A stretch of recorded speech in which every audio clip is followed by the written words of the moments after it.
ಎಲ್ಲರಿಗೂ ನಮಸ್ಕಾರ. ಇವತ್ತು ನಮ್ಮ ಏರ್ ಟ್ರಾನ್ಸ್ಪ್ಲಾಂಟೇಷನ್ ದಲ್ಲಿ ಟಾಪಿಕ್ ಏನಂದ್ರೆ, ಈ ಪೇಷಂಟ್ಗೆ ನಾವು ಟ್ರಾನ್ಸ್ಪ್ಲಾಂಟ್ ಮಾಡಿದ್ವಿ. ಒಳ್ಳೆ ರಿಸಲ್ಟ್ಸ್ ನಾವು ಪ್ಲಾನ್ ಮಾಡಿ, ಒಳ್ಳೆ ಸರ್ಜರಿ ಪ್ಲಾನ್ ಮಾಡಿ ಒಳ್ಳೆ ರಿಸಲ್ಟ್ಸ್ ಬರೋ ಮಾಡಿದ್ವಿ. ಹೌ ಇಟ್ ಇಸ್ ಪಾಸಿಬಲ್, ಆ ಥರ ಹೆಂಗೆ ಪಾಸಿಬಲ್ ಆಗುತ್ತೆ ಅಂತ ಅದ್ರ ಬಗ್ಗೆ ಡಿಸ್ಕಸ್ ಮಾಡೋಣ ಅಂತ ವಿಡಿಯೋ ಮಾಡಿದ್ವಿ.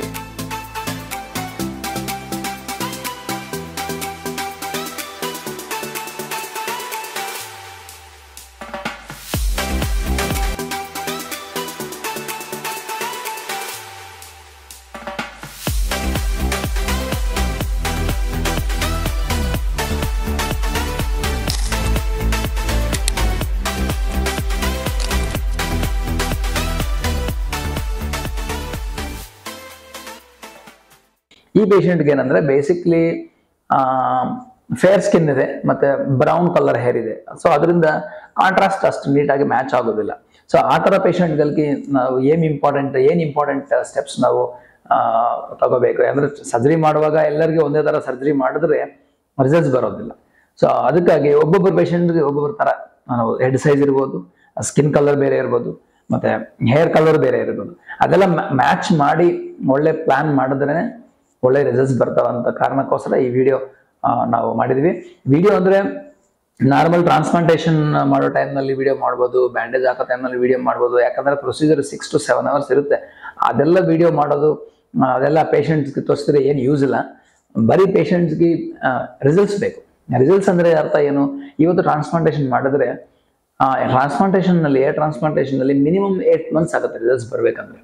ಸೊ ಬಿಫೋರ್ ಅಂಡ್ ಆಫ್ಟರ್ ನಾವು ಇದೆಲ್ಲ ಇನ್ಫಾರ್ಮೇಶನ್ ತಗೊಂಡು ಒಂದು ವಿಡಿಯೋ ಮಾಡ್ಬೇಕಂದ್ರೆ 8 ತಿಂಗಳಾಗುತ್ತೆ. ಅದು ಒಂದೊಂದು ವಿಡಿಯೋ ಬ್ಯಾಕ್ ಸೈಡ್ ಬಹಳ ಎಫರ್ಟ್ ಇರುತ್ತೆ. ಯಾಕಂದ್ರೆ ರಿಸಲ್ಟ್ಸ್ ಬಂದಿಲ್ಲ ಅಂದ್ರೆ ವಿಡಿಯೋ ತೋರ್ಸಕ್ಕೆ ಅವಕಾಶನೇ ಇಲ್ಲ.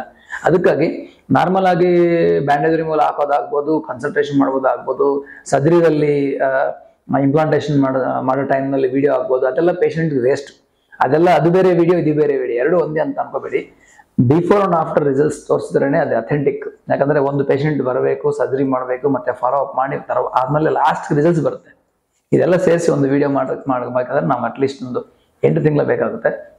ಅದಕ್ಕಾಗಿ ಈ ತರ ಫುಲ್ ವಿಡಿಯೋ ಇದ್ರೆ ಪೇಷಂಟ್ಗೆ ಇನ್ಫಾರ್ಮೇಶನ್ ಆಗುತ್ತೆ ಅಂತ ಉದ್ದೇಶ ಕಾರಣಕ್ಕಾಗಿ ಈ ವಿಡಿಯೋ ಮಾಡಿದ್ವಿ. ಈ ಪೇಷಂಟ್ದಲ್ಲಿ ಇಂಪಾರ್ಟೆಂಟ್ ಸ್ಟೆಪ್ಸ್ ಏನಂದ್ರೆ, ಫೇರ್ ಸ್ಕಿನ್ ಇದೆ ಮತ್ತೆ ಬ್ರೌನ್ ಹೇರ್ ಇದೆ. ಅದರಿಂದ ನಾವೇನ್ ಮಾಡಿದೀವಿ ಅಂದ್ರೆ, ಸ್ವಲ್ಪ ಹೇರ್ ಲೈನ್ ಮೇಲೆ ತಗೊಂಡು ಡೆನ್ಸಿಟಿ ಜಾಸ್ತಿ ಕೊಟ್ಟಿವಿ. ಇಂಪ್ಲಾಂಟೇಷನ್ ಒಬ್ಬೊಬ್ಬರಿಗೆ ಒಂದೊಂದು ತರ ಮಾಡಿದ್ವಿ. ಈ ಪೇಷಂಟ್ಗೆ ಹೈ ಡೆನ್ಸಿಟಿ ಕೊಡ್ಲೇಬೇಕು, ಇಲ್ಲ ಅಂದ್ರೆ ಅಷ್ಟು ಡೆನ್ಸಿಟಿ ಫೇರ್ ಸ್ಕಿನ್ಗೆ ಬ್ರೌನ್ ಸ್ಕಿನ್ ಮ್ಯಾಚ್ ಆಗೋದಿಲ್ಲ. ಅದೊಂದು ಮುಖ್ಯ ಇಂಪಾರ್ಟೆಂಟ್. ಮತ್ತೆ ಅವ್ರ ಫೇಶಿಯಲ್ ಪ್ರೊಫೈಲ್ ನೋಡ್ಬಿಟ್ಟು ಹೇರ್ ಲೈನ್ ಎಲ್ಲಿ ತಗೋಬೇಕು ಅಂತ ಡಿಸ್ಕಸ್ ಮಾಡಿ ಎಕ್ಸಾಕ್ಟ್ ಪ್ಲೇಸ್ ನಲ್ಲಿ ತಗೊಂಡಿದ್ವಿ. ಅದರಿಂದ ಒಳ್ಳೆ ರಿಸಲ್ಟ್ಸ್ ಬಂದಿದೆ. ಆಫ್ಟರ್ 9 months ನೋಡಿದ್ರೆ ನ್ಯಾಚುರಲ್ ಹೇರ್ ಲೈನು, ಡೆನ್ಸಿಟಿ ಆಗಿ ಬ್ಲೆಂಡಿಂಗ್ ನೇಚರ್, 3 ನೋಡಿದ್ರೆ ಸಖತ್ ರಿಸಲ್ಟ್ಸ್ ಬಂದಿದೆ ಅವರಿಗೆ.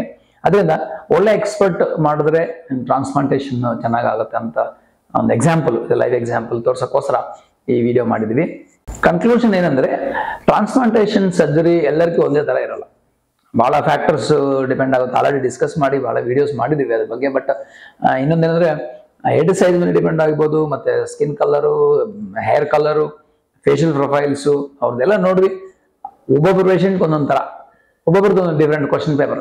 ಸೊ ಅದರಿಂದ ನಾವು ಸರ್ಜನ್ಸ್ ನೋಡ್ಬಿಟ್ಟು ಈ ಪೇಷಂಟ್ಗೆ ಈ ತರ ಮಾಡಿದ್ರೆ ಚೆನ್ನಾಗಿ ಬರುತ್ತೆ ಅಂತ ಒಂದು ಐಡಿಯಾ ಕೊಟ್ಬಿಟ್ಟು ಪೇಷಂಟ್ ಹತ್ರ ಡಿಸ್ಕಸ್ ಮಾಡಿ ಅವ್ರ ಫ್ಯೂಚರ್ ಹೇರ್ ಫಾಲ್ ಹೆಂಗಿರುತ್ತೆ ಅಂತ ಯೋಚನೆ ಮಾಡಿ ದೆನ್ ಟ್ರಾನ್ಸ್ಪ್ಲಾಂಟೇಷನ್ ನಾವು ಡಿಸೈನ್ ಮಾಡಿ ಇಂಪ್ಲಾಂಟ್ ಮಾಡಿದ್ವಿ. ಸೊ ಆ ಥರ ವಿಡಿಯೋಕ್ಕೋಸ್ಕರ ನಮ್ದು ಚಾನಲ್ ನೋಡ್ತಾ ಇರಿ. ಯಾಕಂದ್ರೆ ವೀಕ್ಲಿ ಒಂದು ವಿಡಿಯೋಸ್ ವಿತ್ ರಿಸಲ್ಟ್ಸ್ ನಾವು ಹಾಕ್ತೀವಿ. Thanks for watching our channel.